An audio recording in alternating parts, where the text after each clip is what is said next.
These early contactees had many wild, unscientific claims. Some refused to take a lie detector test, some had embellished stories, and others were caught with forged and faked evidence. But in all of these contact stories, their backgrounds and encounters had a consistency that must be more than coincidence. In almost every case, the person was connected with the occult and Eastern mysticism. In almost all cases, there was a Nazi connection and a possible influence. To say that this was all coincidence is to refuse to see the evidence for what it is.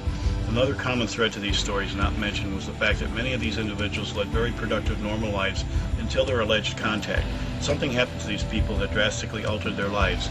Is the result of mere coincidence, or did a last bastion of Nazis actually escape and begin reprogramming society by their selected and random contact with their former enemies?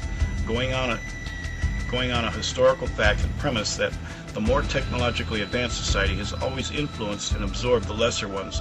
They pretend to be the aliens with a superior technology and a superior cosmology. Their beliefs are gradually accepted and transformation begins.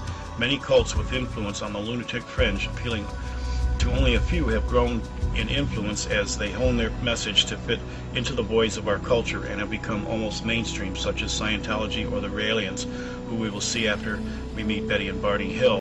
New Hampshire residents Betty and Barney Hill's abduction by aliens in the early hours of September 20th, 1961 is the most convincing case of this kind. They were the first recorded people to experience the modern-day abduction scenario.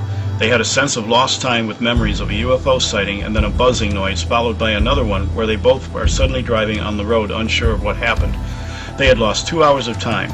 They began to have sleepless nights, nightmares, and flash cognitive memories of medical examinations in an overly-lit examining table with human-like little gray bodies with huge bulbous heads and bulging dark eyes.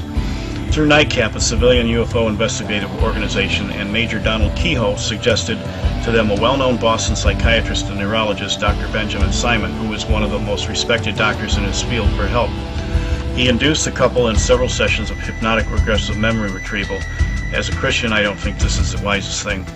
The results, however, are rather intriguing. Betty recalls a map the little gray alien showed them of their home world, Zeta Reptili.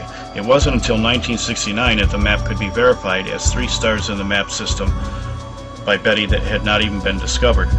Barney recalls a human among the little grays and kept calling him the captain. When asked why he was a captain, his voice broke in fear and stated he's a Nazi.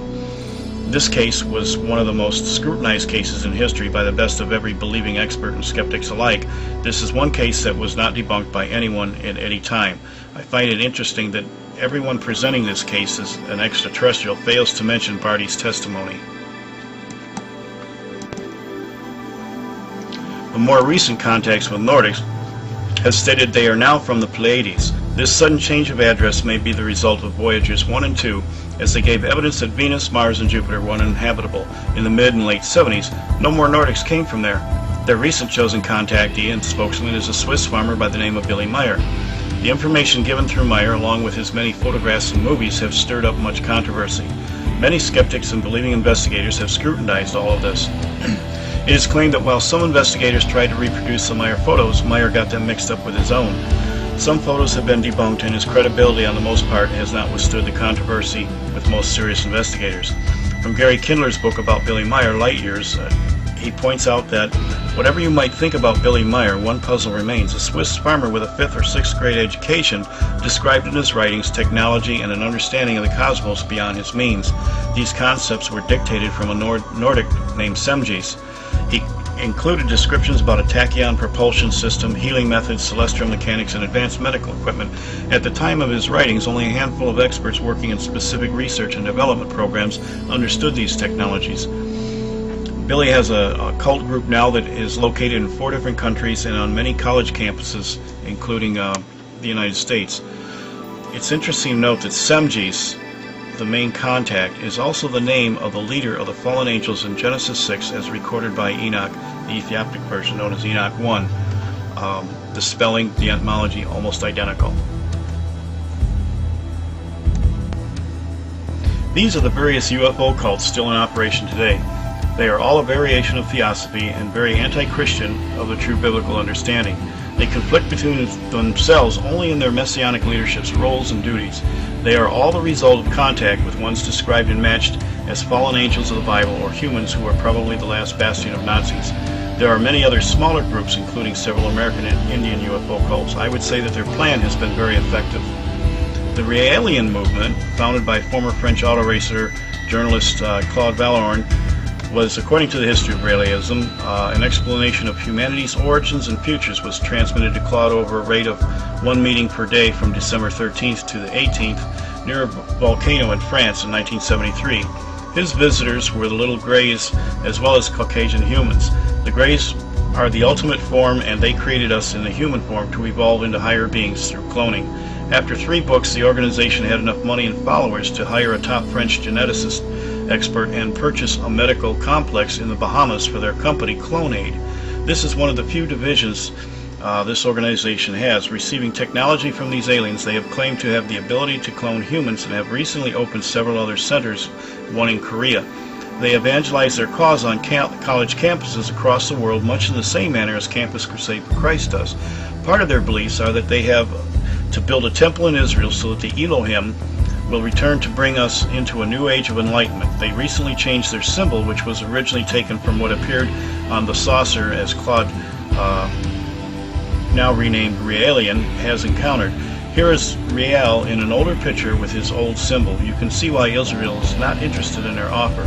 Yes, what was on the spaceship and what they used was the Nazi swastika. Now they have tried to change their icon to a pinwheel to help win their goals with Israel and be more palatable to the rest of the world. While they seem rather foolish and based on more fiction than science, they are rich and powerful and growing all the time. Riel has been told to help set up a cashless society, laughable perhaps, but remember that a secret society, the real society, composed of an obscure few based on a science fiction book, helped to become a political movement that killed over 50 million people. Here are some of the books that Riel written, and I don't think we need to write him off as just a way out there. He has a great potential to make a major impact in our society, and all again based on encounters from blonde-haired, blue-eyed Nordic aliens. Modern abduction cases seem to have 3 main objectives to them. The primary theme is that of genetic hybridization of the human race. Sperm from males has been collected, women have been impregnated clinically, and usually after 3 months of gestation are abducted again with the removal of the embryo. I personally have worked on several cases that reflect this very process. Retrieved memories, and at times memory flashes, indicate that this is for some greater cause and benefit for mankind. The concentration has been put mostly upon the Caucasian race of a Scandinavian or Germanic descent. They seem to be interested in Rh blood negative factors, which most abductees are told are an indication of their extraterrestrial heritage. This is exactly what the Nazis believed, and the experiments performed by these Greys mirror the former Nazi experiments accomplished in the death camps in World War II. The other objectives seem to be instruction of mental exercises in an environment like a school for development of psychic abilities. I have personally experienced this one as a child. The third common result has become, for many, the smoking gun. While there are many times physical results of scoop marks, nosebleeds, scratching, and other marks, the most physical evidence has been foreign objects inserted into the nasal cavity, on legs, arms, even in the head. When removed, there has been no unknown elements discovered. However, unusual combinations of primarily silicone laminated with aluminum or titanium and other elements have been removed. At times, the objects would react to the attempt to be removed. It is assumed that these objects are a tagging chip. With the sudden change from contactees to abductions with hard evidence, this changed the scientific outlook of all UFO research groups.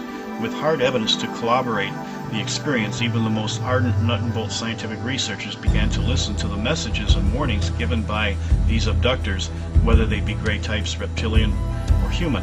Suddenly, the occult-based belief systems permeated the entire research process, as the messages given to the abductees are the same from the former messages given to the contactees. The most bizarre has now become the mainstream within the UFO community. MUFON recently had guest speakers from a new French UFO cult speak at one of their conventions. All of this means the Nazi plans to change and win the hearts and minds of the former enemy has been very successful.